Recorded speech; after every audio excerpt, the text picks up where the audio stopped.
Hello and welcome to today's content on anger versus rage. Such an interesting topic and something that may bring up about new content, as it's something that gets asked about a lot, is around anger. How do we display healthy anger? What is the function of anger? And when it gets misconstrued as rage. So many people ask how to really manage anger, how to express it in a way that is constructive to arguments. So anger, there's a huge difference between anger and being full of rage. Rage is way out of control.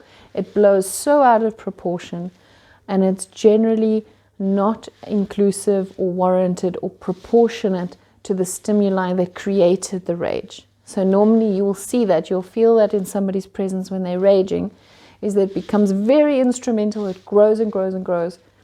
And it seems almost out of proportion. We forgot what was the stimuli that triggered that rageful act.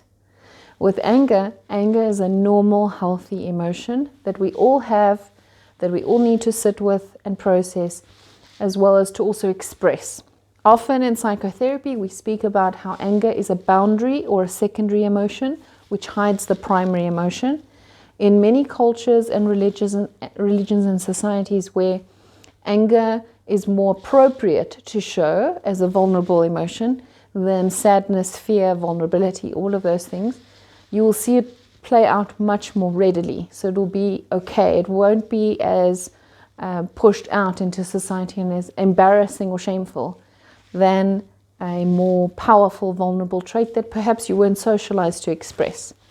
So anger, as we said, is normal and healthy, and the key characteristic, the key difference of expressing when anger is around and when rage is anger can be expressed in an assertive way, not in an aggressive way. So we can learn to express our anger in a way that is constructive to a relationship and to show that you are upset and hurt, but it gives the other person the opportunity to do something about it. So often, many people, when they don't know how to deal with their own anger, they may spiral a bit and feel quite ashamed of themselves. They don't really know how to express this anger in a way that's palatable for the audience to deal with and receive.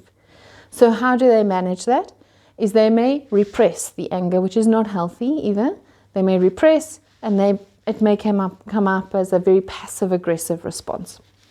How do we shift that? Is we have to start getting very comfortable with our anger and expressing it in a clear, concise way to the other person. One of the key tips that we can look at with expressing anger is to identify your feelings and use I language, I feelings, so that the other person doesn't feel attacked. E.g., I feel really upset or angry at X behavior. So your behavior has made me feel X, Y, Z.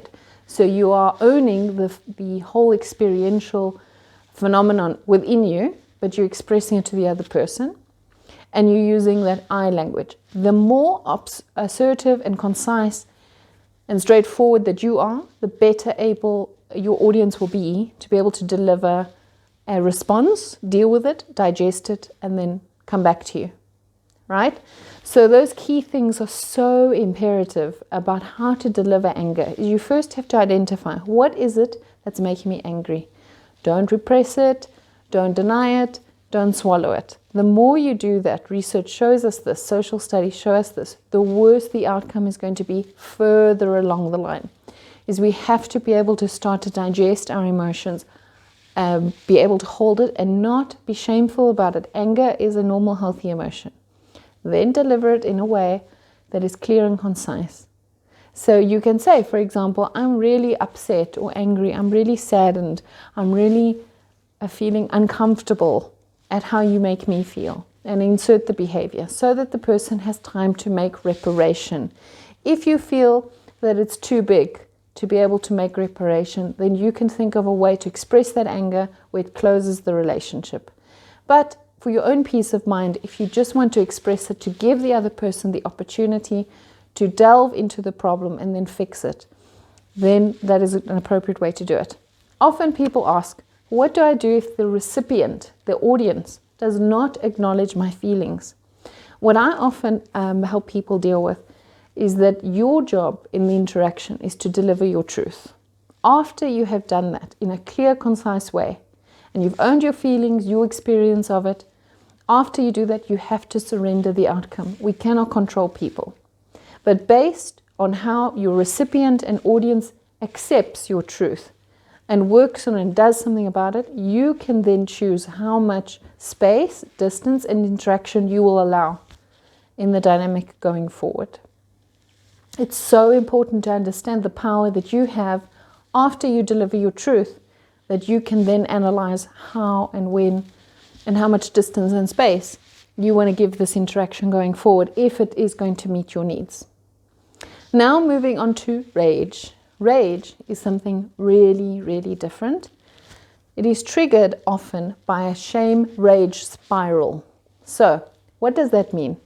Is there something that you have done that has triggered a shame-rage cycle in your audience? Now what does that mean?